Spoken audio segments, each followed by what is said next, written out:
September 5th, as a matter of fact. You can watch it on YouTube.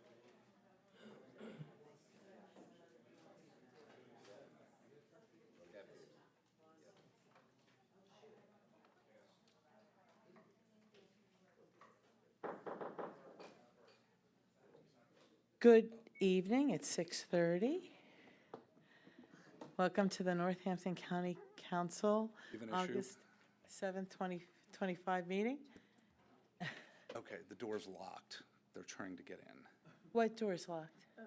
The Nazareth High School softball team that we're giving proclamations to, as well as the coach.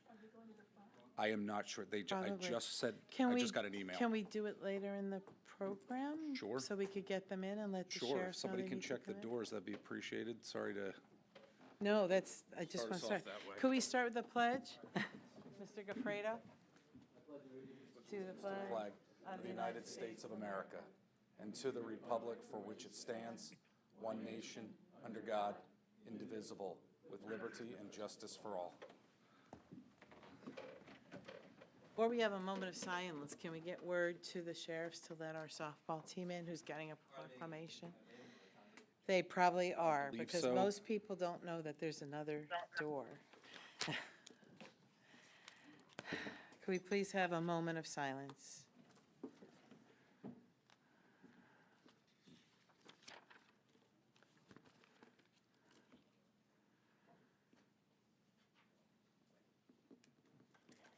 Thank you.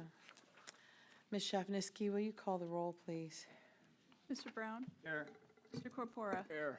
Mr. Giovanni? Here. Mr. Gafredo? Here. Mr. Heckman? Ms. Keegan? Here. Mr. Kraft? Here. Ms. Vargo Hefner? Here. Mr. Warren? Here. Mr. Heckman? All present Wait, except Ms. hang on, there's a message. I'll text them, go ahead. Okay, Mr. Kraft by phone.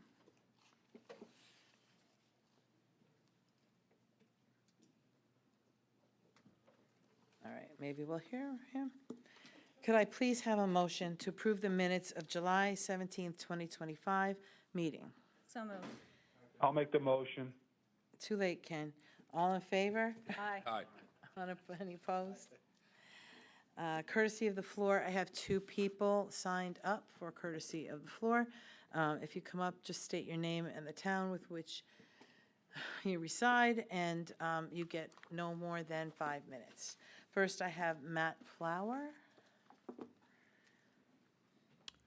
Good evening. My name's Matthew Flower. My address is 2648 West Scenic Drive in Moore Township. Thank you all for the opportunity to speak this evening. I'm here to address a policy currently enforced in this government center that is wasteful, inefficient, environmentally unsound, and directly at odds with the public's right to access government records. The Election Division, the Pathonetary, and possibly other offices in this government center have implemented a ban on photographing public records, including nomination petitions and routine non-confidential judicial filings that by law are open for inspection and duplication. Instead of allowing the use of personal photographic devices, as has been previously permitted, the public is now required to purchase paper copies at a cost of 25 cents per page, even when no printout is requested or needed. This is more than bad policy. It violates Pennsylvania law, which explicitly defines nomination petitions and related documents as public records, and it contradicts both the Unified Judicial System's public access policy as well as determinations by the PA Office of Open Records, both of which guarantee the public's right to duplicate non-confidential records using personal means, provided there is no disruption or damage to the records. In short, this restrictive policy serves no purpose. It increases the burden on staff, it imposes unjustified fees on the public, and it generates unnecessary paper waste.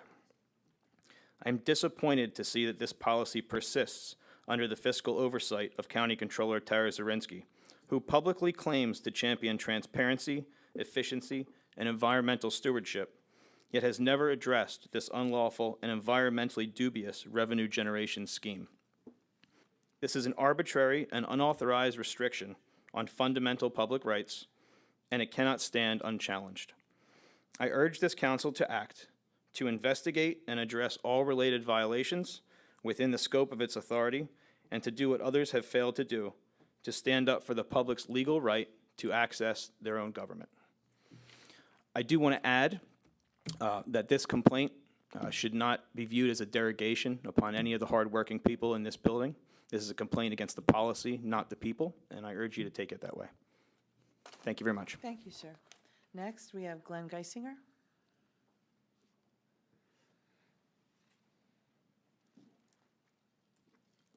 Members of council, it is a pleasure to stand before you again. I appreciate the opportunity to address the governing body of this county. As was indicated, and as some of you are probably already aware, I went to your Election Commission's meeting earlier this week. I advised the Election Commission, as I am advising you, that should the idea that has been put forth and approved by a 3-2 vote by the Election Commission to move forward with satellite offices within the county in this upcoming election, that you do indeed face the very real possibility of litigation against the county. You are the stewards of the money that the taxpayers work so hard for. You are the responsible body that oversees fair and honest elections in Northampton County.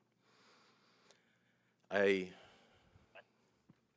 ask you, as a member, as an individual of the county, as a taxpayer, as somebody who's had the responsibility of sitting in one of those chairs, to do all that you can within your power to put the brakes on this runaway administration and its ill-conceived notion that for some reason we need to put an on-demand satellite office in a polling precinct that had a whopping turnout of 44 voters in the municipal primary that just concluded.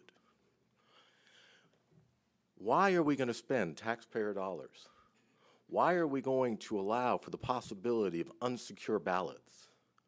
Why are we going to put an election location on demand in the one place in the county that probably is most open to transient individuals not properly registered or possibly registered in 2 locations to vote in Northampton County, and thus disenfranchise the very citizens who pay taxes so that you can represent them, so that this building can stand, so that all of the services, the hundreds of millions of dollars of services that our citizens require, that you oversee, can be disenfranchised by an administration that has once again proven that election integrity is nowhere on its list of priorities.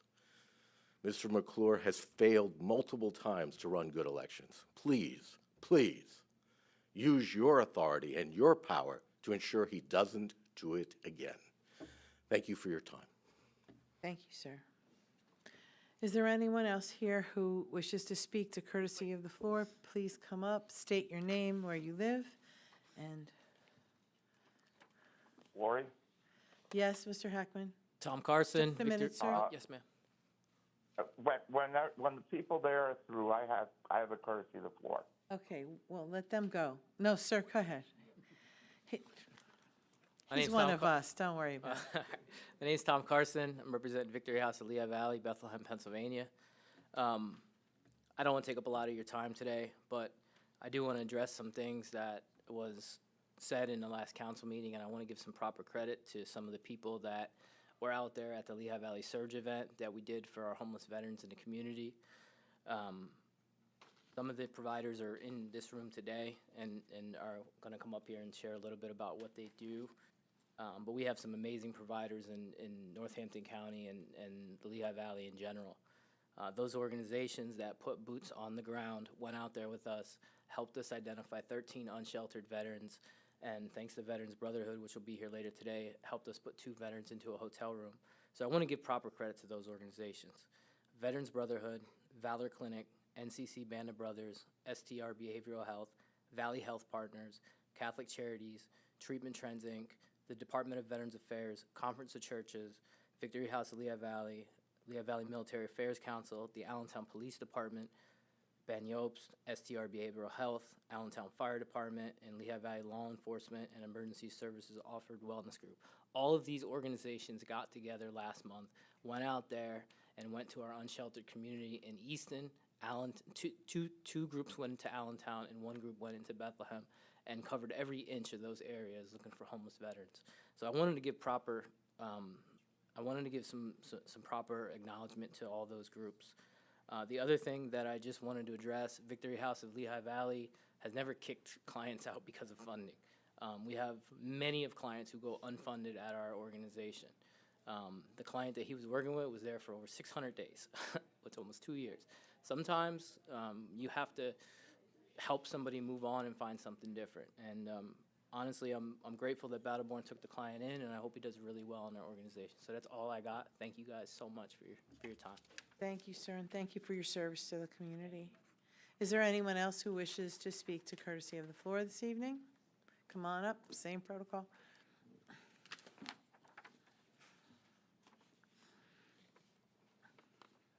Hello, Council. My name is Ben Yobst. Tom asked Say me it to be again, I'm sorry, I didn't hear you. Ben Yobst. Thanks. Tom asked me to be here tonight. I run the Lehigh Valley Law Enforcement Emergency Services Officers Wellness Group.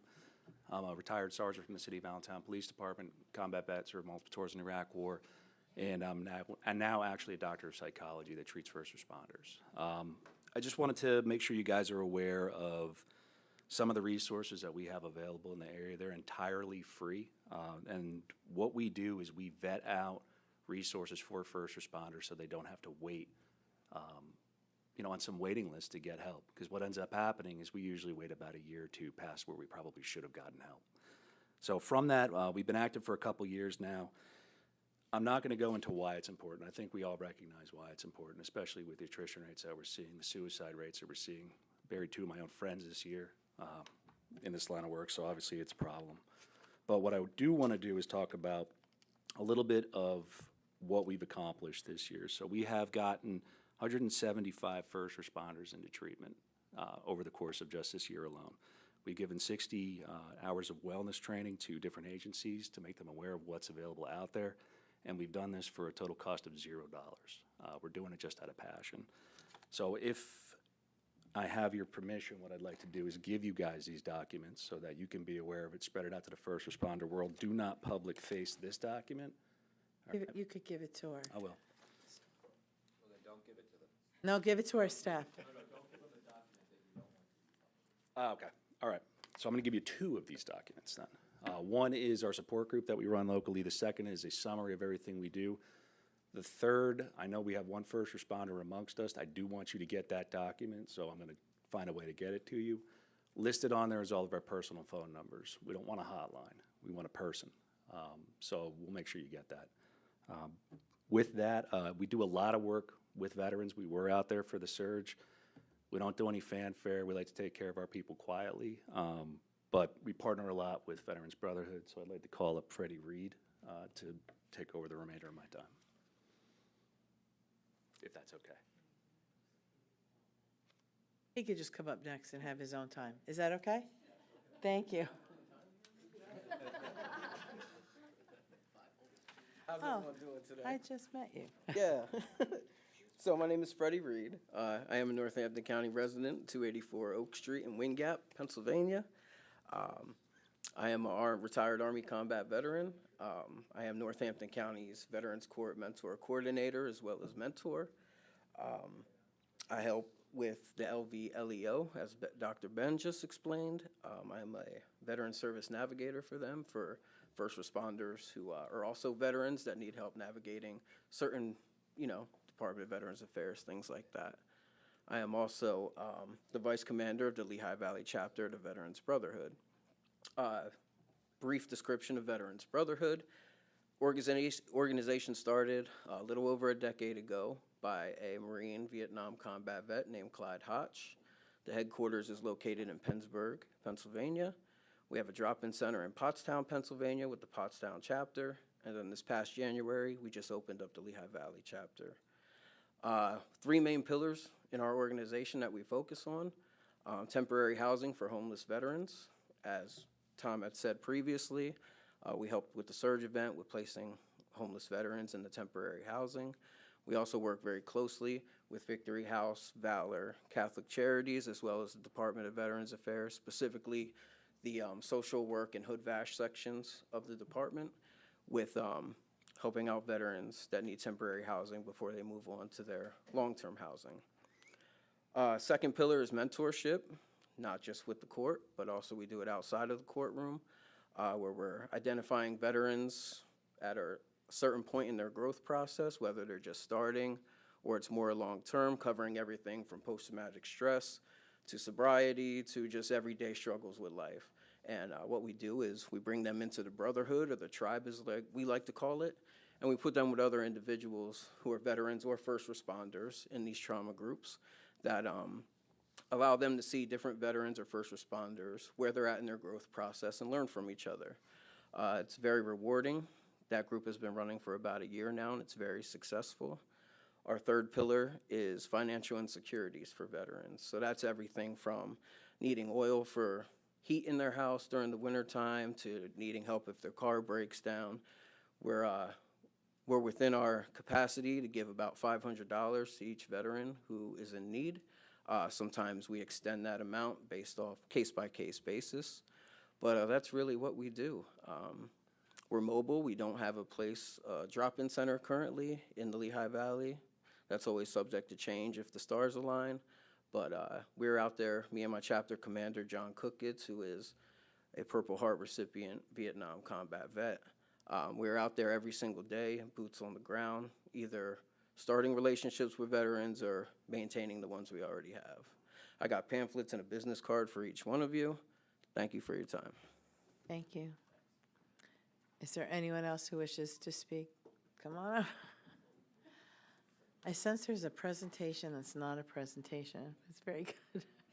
And any of you that spoke before, if you just want to get your information and name, spelling, and all that to Jen, so we can have you as a resource for the future. Thank you. Hi, thank you for the opportunity. My name is Heather Lloyd. I'm the executive director and founder of an organization called Tales of Valor. I'm here to support my collaborative organizations where we all provide services to military as well as first responders and law enforcement. My organization was started 11 years ago, and we work with a non-medicinal opportunity for veterans and our military to come to provide animal assistant therapy. So we offer service animals as well as wellness programs. We have, in February of 2025, patented a non-medicinal rehabilitation journey for our clients. And with the collaborative partners here, we wanted to provide you information really about other resources that are in Northampton County, Lehigh Valley, of course, and Lehigh County, but really just to provide you the opportunity of understanding that there are resources, not just facilitators in the county, to be able to offer services and provide services for both military and law enforcement and first responders. Our campus actually is just outside of the county in Lehigh. We have a 19-acre campus, which we purchased in 2023, where the Journey with the Purpose, which is our patented journey, rehabilitation journey, begins, and it is a 2-year journey to acquire. So it's about post-traumatic growth, just as all of my collaborative organizations here, we work together to really work on post-traumatic growth, growing past your trauma stressors, not just giving an adjunct or an excuse to. So I appreciate the opportunity to present tonight, and I also just have business cards to provide for you for further information. Thank So you. who do I give those to? Thank you. We're going to have to move you closer, Jen. Anyone else wish to speak to courtesy of the floor?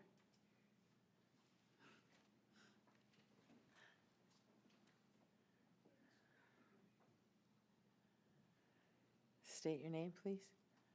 My name is Rich Ajinsky. I'm the Programs Committee Chair for the Lehigh Valley Military Affairs Council. Tom asked me to come up and explain LVMAC to you. I'll drop the slide presentation. So essentially, because he thought it was important, it sets context to that event that occurred on the surge, okay? LVMAC is a regional, local, awareness, advocacy, and assistance organization that through facilitation and collaboration of its member organizations bands together to solve veterans' problems and issues, okay? We have no staff, paid staff, okay? When I'm talking, I come from like VFW 9264 or the MOAA of the Lehigh Valley. All these others represent their organizations, and most of them are members of LVMAC. We are been around since 2003. And we came out of the dilemma that occurred with the Gulf War of returning veterans to our area, particularly reserves, because we have no true military base structure like I had when I came back,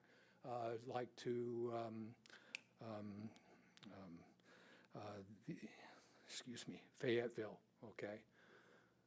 What should I call it? Okay. Also,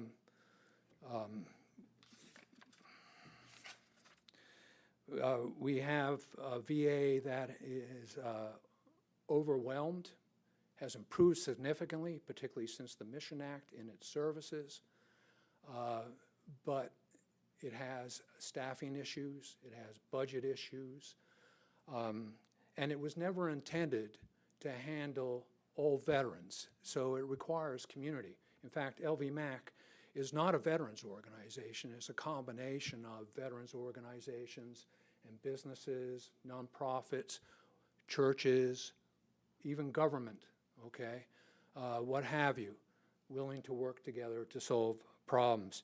And we also have an aging population, which is now driving special demands. When we first started in 2003, we had about 50,000 veterans combined, Lehigh and Northampton County, approximately half and half. It's slightly higher in Lehigh County. And the majority of them were World War II and Korean War veterans. Next group would be about 2,000 less, about Vietnam era veterans, and then there were the rest, starting with the Gulf War. That has now changed, okay? Now we're talking maybe 100, statistics are hard to find right now. About 150 World War II veterans, about 1,500 Korean War veterans.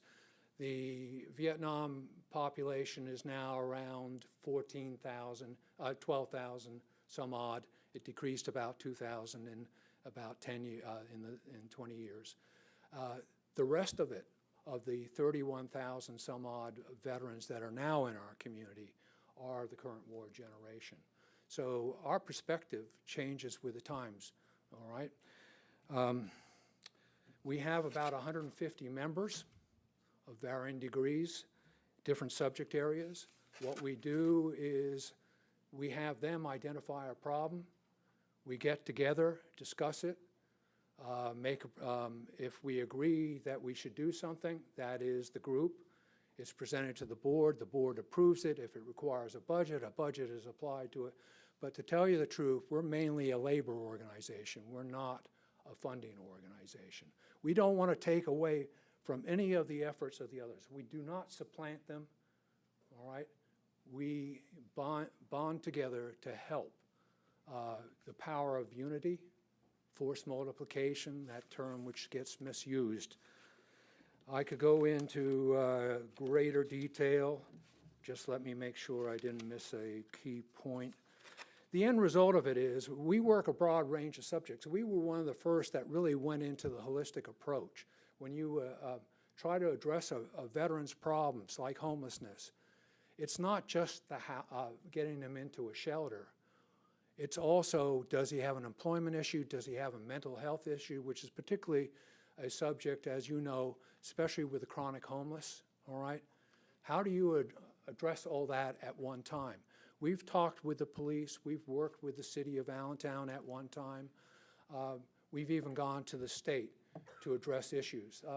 Some of you may have heard of Act 66, which increased the number of service officers.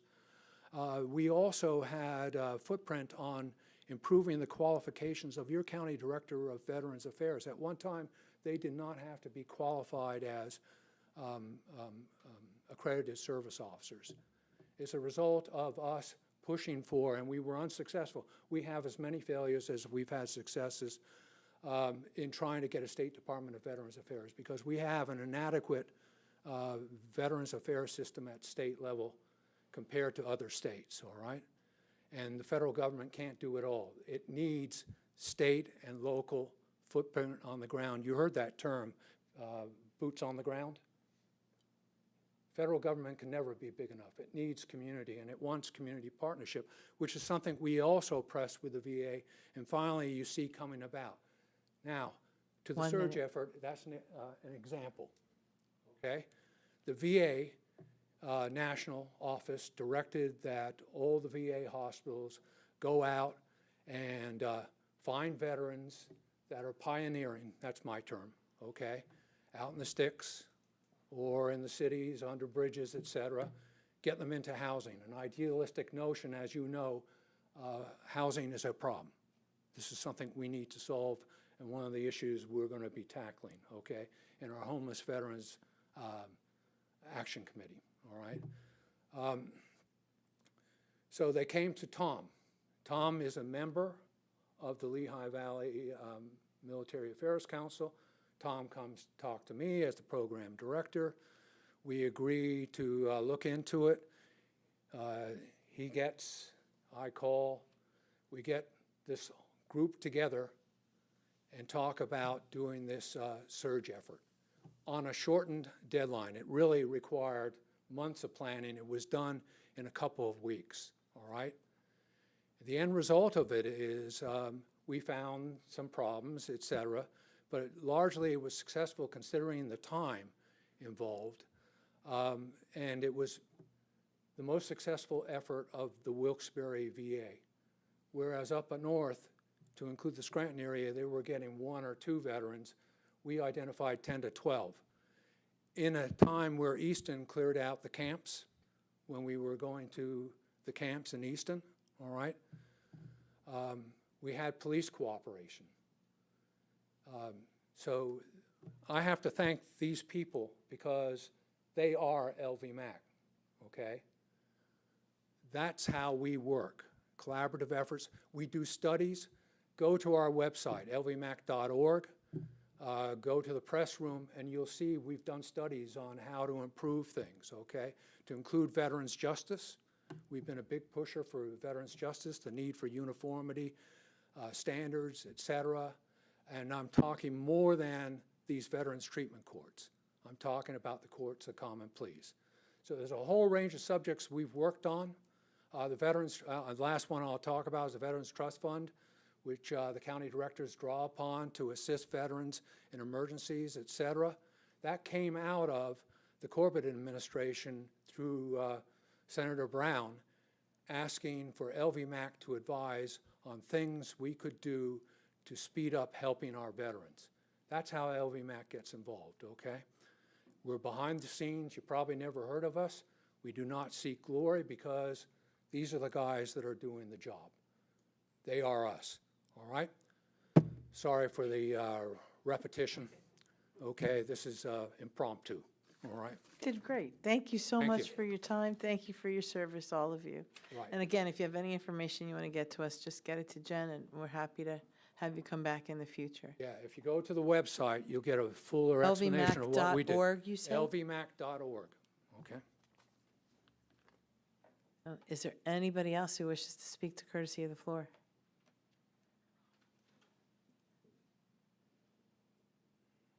Going once? Going twice? Courtesy of the floor is now closed. We have, well, I gave you 3 times, Ron.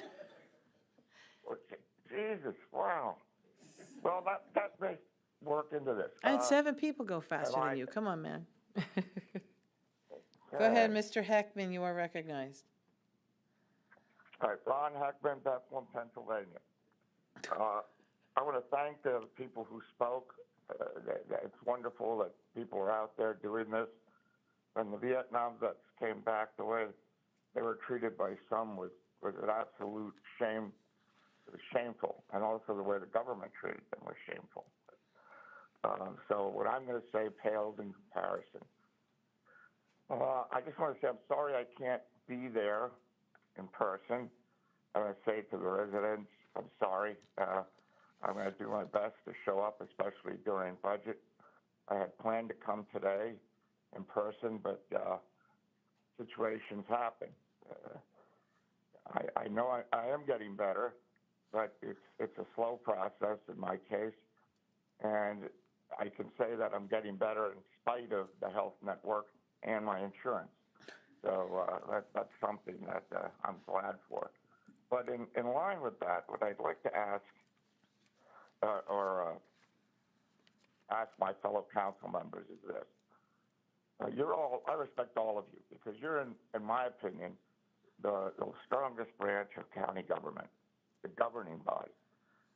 You were all elected by your people out there, and you're there to do the job for everybody as best you can. I heaven forbid that any of you ever get into a situation, excuse me, like I am in right now, because I like to. I love being a councilman, but I wouldn't have done it as long as I have. And it's very hard with the video system we have. Well, we don't have a video system. We have a Radio Shack phone and a 7-second delay YouTube. Now, we passed an ordinance some time ago to get what townships have, what boards I've been on have, where you can be part of the meeting if for some reason you can't be there physically. I'd like to know when that ordinance will be enforced. It is county law, and we've been waiting 7 years. And I think that rather than worry about what each of us say to each other, I worry about the respect that you have for yourselves as what I consider the strongest branch of county government. Certainly you're the first mentioned in the charter. And demand that this be done. Heaven forbid one of you is in a situation where you have to participate in this archaic system. It's horrible. And I wouldn't say that if technology wasn't available to do it. But as I said, townships can do it, boroughs are doing it, cities can do it, and it's a bipartisan issue. So I know it's one way to not have as many people up there arguing with the administration or a administration or each other. But I just would like to see this resolved one way or another. So thank you for your time. As someone who's leaving, it's not for my benefit because I'm not going to be there. But as I said, you never know what life throws at you. And I think it's important that laws are obeyed by all of us.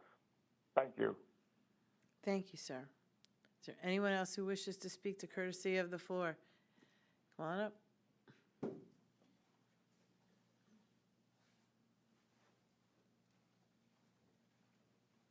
Good evening, everybody. How you doing?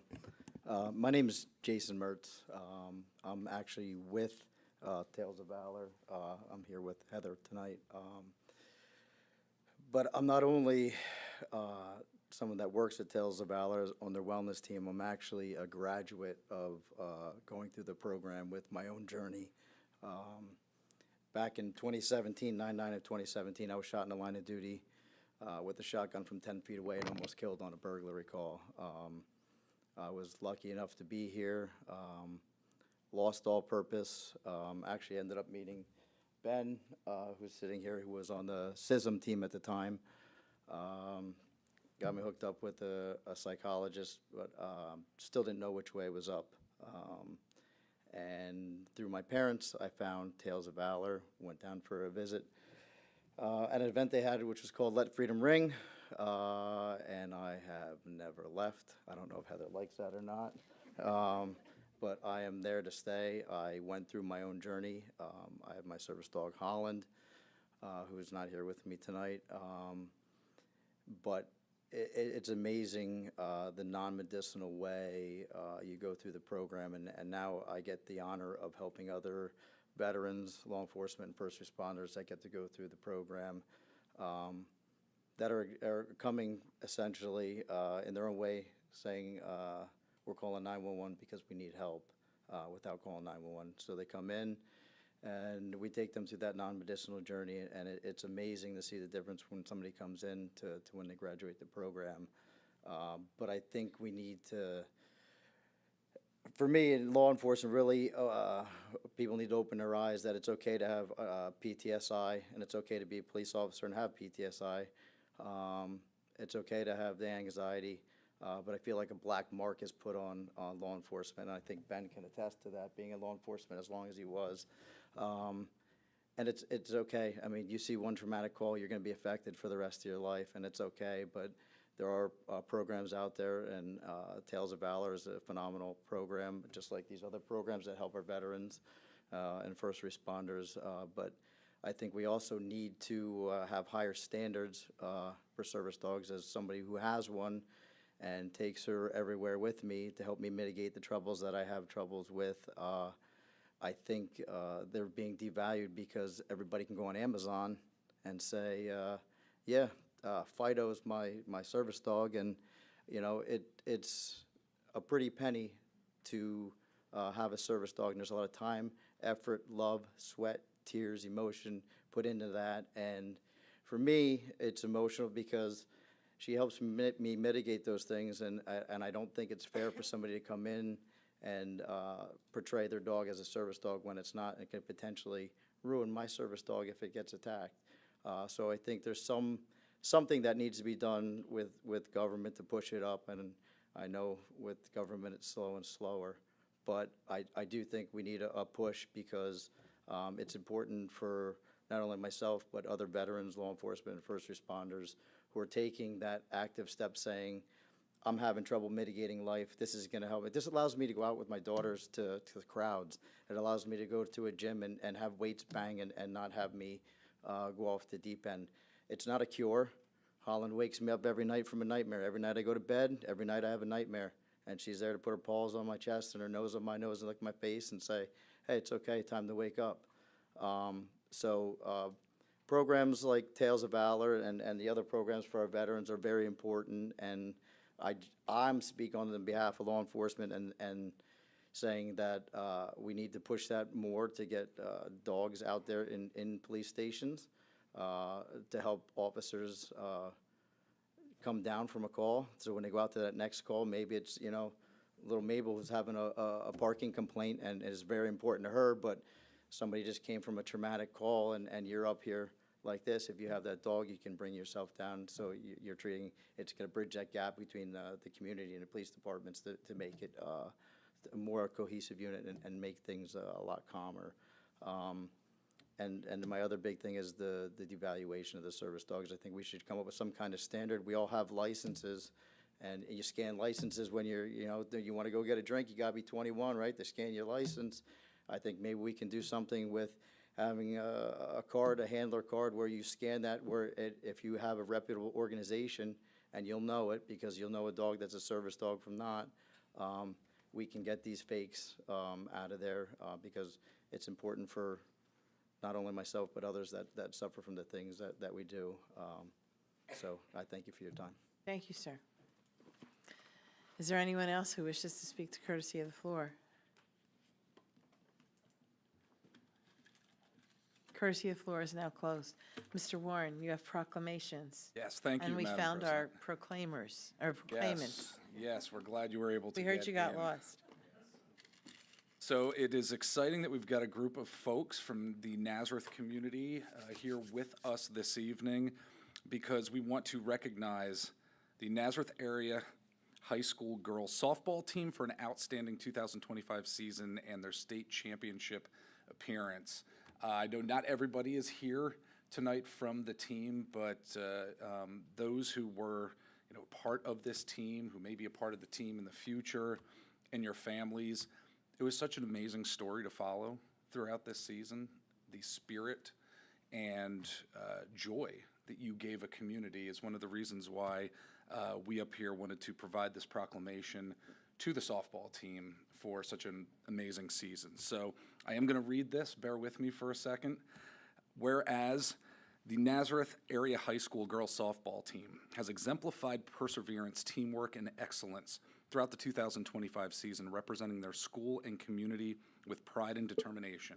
And whereas the team demonstrated remarkable athletic ability, commitment to their goals, and true sportsmanship, culminating in an impressive run to the Pennsylvania State Championship game. And whereas through the guidance of their dedicated coaching staff, the unwavering support of their families and fans, and their relentless hard work, the student athletes of Nazareth achieved one of the most successful seasons in program history.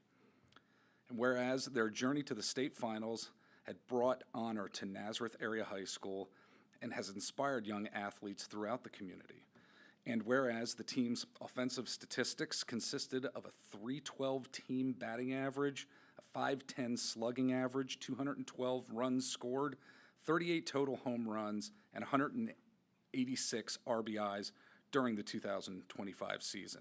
And whereas the team's offensive statistics also consisted of 188 pitched innings, 21 complete games, 211 strikeouts, an ERA of 2.0, and the team allowed 54 earned runs during the 2025 season. And whereas the spirit, unity, and heart they displayed during the 2025 season is a true victory and testament to their character both on and off the field.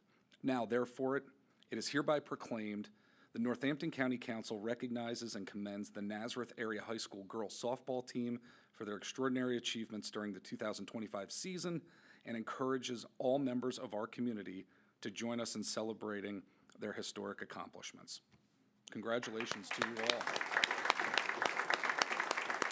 Would someone like to come up and get this at the podium?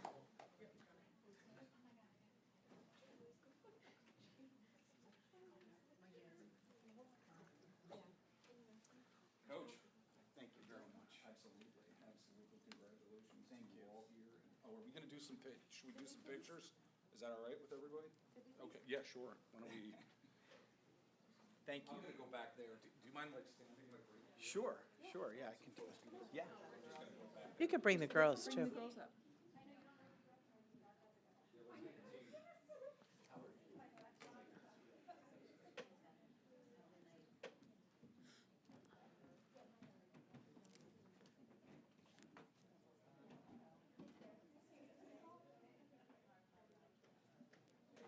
Thank you.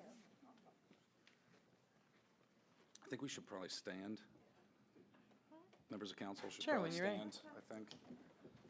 I don't know, I don't feel worthy. Yeah, stand.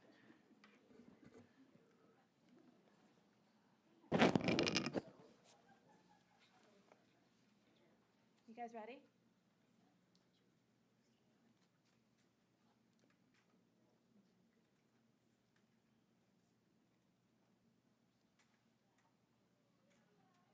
I'm good. I'm good. Thank you. Thank you. Thank you. Coach, can I get a picture of that though? Well, we do have one more, actually. One more proclamation. We wanted to make sure that we not only recognized the team, but we wanted to make sure that we recognized the head coach as well. Oh, you didn't know, I know, yes. Coach Stephen Genzale, and what a remarkable season. Again, I'm going to read this and embarrass you here, okay? Whereas Coach Stephen Genzale has served as the head coach of the Nazareth Area School girls softball team with distinction, integrity, and unwavering dedication. And whereas Coach Genzale has built a program grounded in excellence, teamwork, discipline, and community pride, becoming a positive role model for countless student athletes over the years. And whereas Coach Genzale became head coach in the Nazareth Area girls softball team in 2020, and since then, the teams under his leadership earned much success, including the 2023 EPC and District 11 Championship, 2024 EPC Championship, and 2025 Team State Finalists. And whereas Coach Genzale's overall record as a head coach for the Nazareth Area High School girls softball team is 84-40. And whereas Coach Genzale was named 2025 Coach of the Year by the Morning Call and Lehigh Valley Live. And whereas under Coach Genzale's leadership, the 2025 Nazareth Blue Eagles softball team achieved remarkable success, demonstrating heart, skill, and resilience throughout their season and earning recognition both on and off the field. And whereas Coach Genzale's tireless commitment to developing not only outstanding athletes but also responsible young women has left an enduring impact on the school, the community, and the sport of softball in Nazareth, Pennsylvania.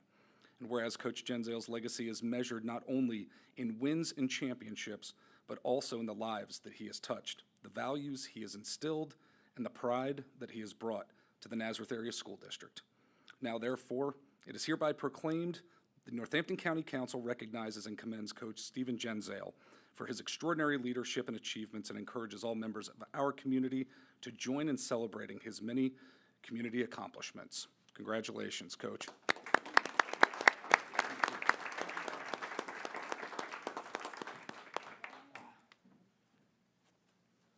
Thank you so much. Yes, Thank you for everything you've done. Absolutely. Did you want to say anything? I'll just thank you for having us here. It is really an honor. These girls are incredible young women, and it is really it's a blessing for me to be able to do this on a yearly basis and coach them, because it's just so wonderful. So thank you for acknowledging them and the work that they've done. And Jeff, thank you so much for heading this. I appreciate it. Thank you. Thank you, Coach. Thank you.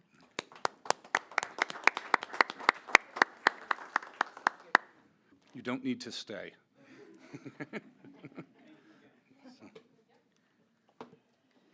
Next, County Executive Report. Mr. McClure, do you have a report this evening? Good evening, Council. First, today's Purple Heart Day, and it is so humbling to hear the veterans and others who came up here tonight to tell us the work they're doing. I mean, obviously, we all honor their service, but they continue to be heroes as they serve people who need their help here. So I was just really gratified to hear from them tonight. Also, the champs, congratulations to them. That's awesome. A couple reflections from what we heard courtesy of the floor tonight. Mr. Flowers knows I always take his criticisms and investigate them. I can tell him tonight that next year the Elections Division has a plan to put petitions online the same way we do finance reports. So the petitions for office will be accessible online next year. With respect to the Prothonotari's office, I'll look into that. I'm sure that those fees that he was complaining of tonight are fees the council has actually passed in the past, so we'll be able to take a look at that and see what that's like. With respect to Mr. Geisinger, who, in my opinion, is a vote suppressor, I think I can talk tonight in a way that will make him feel a little better about the on-demand ballot sites. First of all, we looked at who voted on demand here at the courthouse in 2024. There were over 7,000 people who voted here. 62% of those people were Republicans. They were registered Republicans. So we know, we have actual empirical data that suggests that the people who like to vote in person on paper are Republicans. So there's no partisan motivation for us doing this. Why we're doing this is on the south side, and then we'll talk about Washington Township. And by the way, Washington Township has one of the largest precincts in Northampton County, and that is overwhelmingly Republican. And we're not considering that at all. We're considering that as a place where people can go to vote on demand.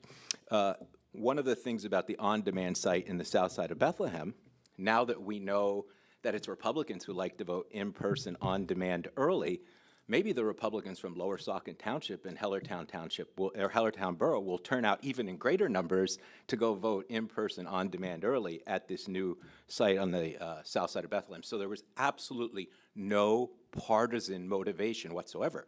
But what our site on the south side of Bethlehem was meant to do was to battle voter suppression that I think Mr. Geisinger, in my opinion, and his committee engaged in during the 2024 general election. Specifically, we have demonstrated that Mr. Geisinger's vice chair at the time, Mr. Azar, was routinely interfering with the judge of elections, who we've demonstrated had some of his own issues that day, routinely interfering with the judge of elections throughout the day so that line continued to be slow. So part of our reaction is, part of the reason we're doing this, in preparation of the next presidential election, is beginning the process to perfect the process so we never have a situation like we had at the banana factory again. We're going to make sure we completely rule that out. So that was the plan. Washington Township supervisors are considering our plan to have an on-demand, in-person site there. The supervisors approve it, we'll be there, and we'll be happy to be there. So that is an explanation for, I think, why the Election Commission did what it did in a majority vote. So that's my reflections upon the things we heard at Courtesy of the Floor tonight. My report, we went to market, we borrowed $32 million for the garage and the P25 equipment. We were fortunate because our bond rating is the best bond rating in the Lehigh Valley because this county is so well fiscally run. We were able to save $5 million in payments over the life of the bond. Additionally, you may have noticed some dirt in the parking lot as you came in tonight. That is our engineers doing core sampling to see how far down they can go before they have to move bedrock in preparation for developing the garage. The garage is in the early stages of design, so we'll have an opportunity to share with you some designs and some examples of what this thing would look like aesthetically, in addition to how it would be built in the very near future. And one of the reasons I'm pressing forward on this is I don't want to leave the next executive and the next county council in a position where they're not prepared to move forward when they're ready to move forward. Because once you shut that garage down, there'll be a lot of unhappy people, and you'll want to get that thing knocked down and put up as fast as you possibly can. So I'm pushing that along so that when I hand this government over to the next county executive and the next county council is seated, they are ready to move full speed ahead with the development of the new parking garage. That is my report for this evening. Are there any questions for Mr. McClure? Mr. Warren? Thank you, I do. Madam President. Doesn't have anything to do, Mr. McClure, with what you were talking about tonight. I am becoming increasingly concerned, I would imagine some of my colleagues here as well are increasingly concerned about the fact that we don't have a 2025-2026 state budget enacted at this point. We've got about 2 weeks until school starts. Without an enacted budget and corresponding code bills, the state is unable to release a lot of money for various programs, including human services, that counties are dependent on. Some, really quick, just some figures in terms of statewide dollars. Some of these funding delays for counties include $15 million in quarterly advances for behavioral health services, $390 million in county child welfare payments, $3.5 million in quarterly advances from the Human Services Development Fund, $12.8 million in payments to area agencies on aging, and $9.9 million in quarterly payments to single county authorities. So saying all of this and the fact that we don't have an enacted state budget here in this Commonwealth, how are things in terms of our human services, other services that we provide where we need this funding coming from the state? Is it hampering us right now at this particular point in time from a fiscal perspective? Because the state Senate in Harrisburg has decided that they're going to just sit on their thumbs and sit on their hands. With respect to the failure to pass the budget by the deadline, Yeah. the answer to that question is, as of today, no. Okay. Okay. That's great to know. But thank you. But as soon as September, we will need to start making plans with respect to those funds not being made available to us. Okay. All right. Well, thank you for that. I'm getting increasingly concerned about this. Hope the state Senate decides that they're going to become responsible and do something about this in the future. That would be nice. Yes. Mr. Heckman? Yes, Mr. Executive, how are you tonight? I'm good, Mr. Heckman. How are you? I wish I were as good as you. But anyway, here's the situation.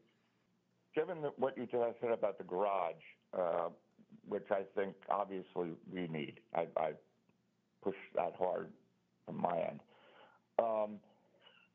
As I said at the time, I think that as they're planning this garage out, if we expand, it does seem we're going to expand off of that in that area. And keeping that in mind, I was wondering if there's any way that you could look at the plan you had for the building, and if that could be trimmed so that it's possible that we could wrap up this need for space, at least get it moving, because I believe one of the big objections was the cost, but it would appear to me that, I don't know, it just seems to make sense that we're going to end up doing something, and it's going to end up costing us. So why not merge it with the construction that's going to be going on, and then you can, with the next executive and council, whatever, can fit it out any way they want. But the actual permanent structure will be there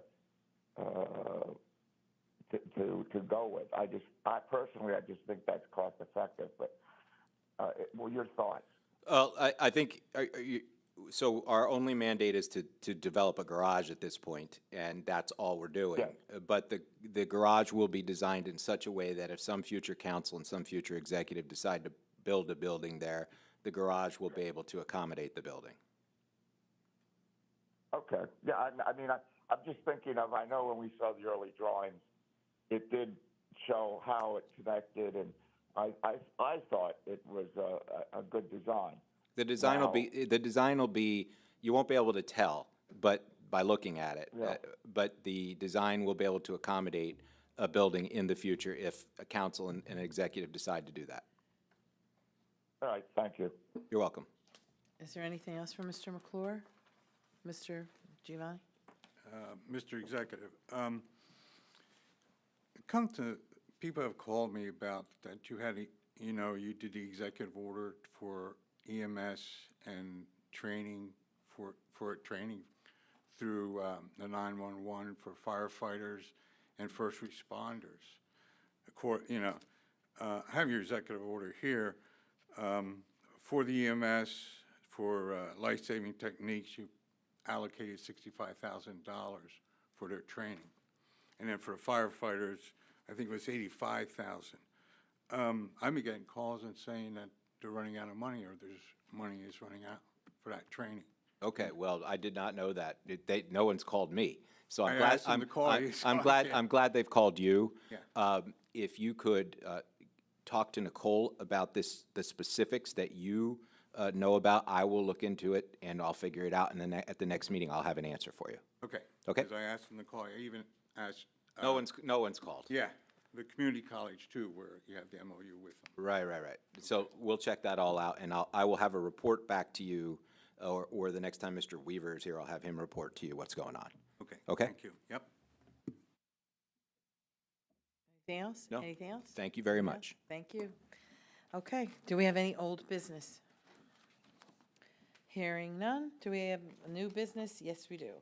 Introduction of an ordinance entitled, an ordinance amending Northampton County Administrative Code, Article 13, Section 13.09, competitive negotiations. I'd like someone to sponsor the ordinance. I'll sponsor it. I need someone to co-sponsor. Public hearing, debate, and possible vote will be held at the August 21st, 2025 meeting. Next, we have consideration of a resolution approving the annual action plan for fiscal year 2025 for the County of Northampton. Mr. Warren, would you introduce? The resolution, should I read all the whereases since this is pretty lengthy, or should I just read the now therefore be it resolved? What are your thoughts? Yes?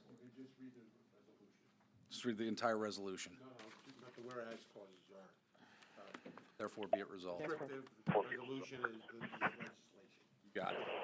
Now therefore be it resolved by the Council of the County of Northampton that the fiscal year 2025 annual action plan is hereby approved, and that the county is fully informed of the conditions that are required in the undertaking and carrying out housing and community development activities with federal financial assistance, And number 3 here, that the county executive is authorized to execute and file the financial assistance application forms with HUD, which has indicated its willingness to make these funds available to carry out the CDBG program in the amount of $2,250,595.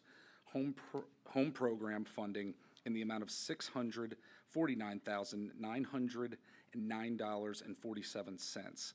ESG program funding in the amount of $100,000. Oh my gosh. Sorry about the loud the issues here. I've been speaking in a microphone way too much this week.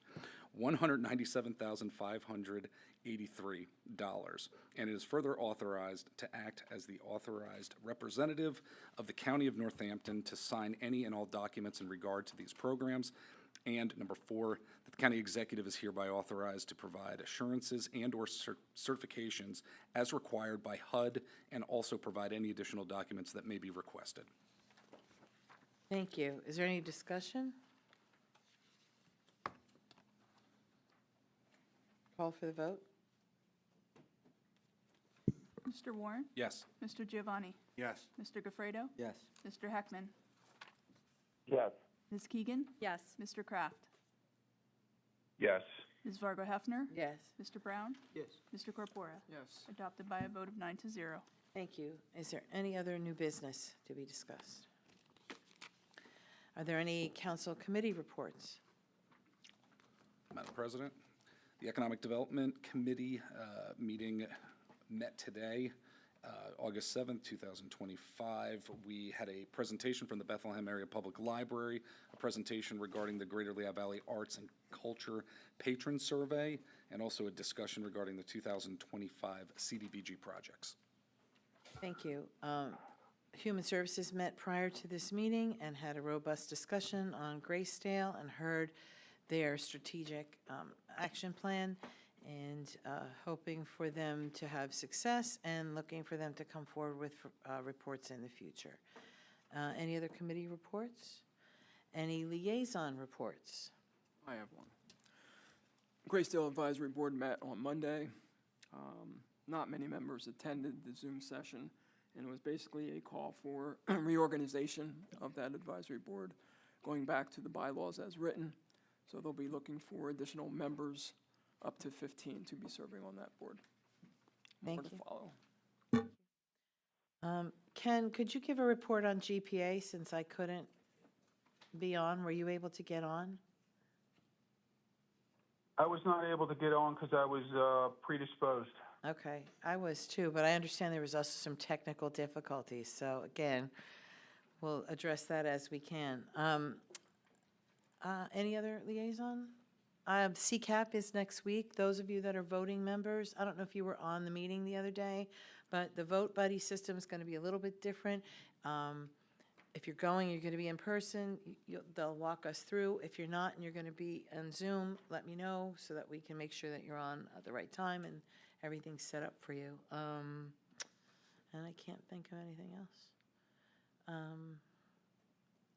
Council Clerk's report. Nothing. Solicitor? Nothing. Motion to adjourn? Motion.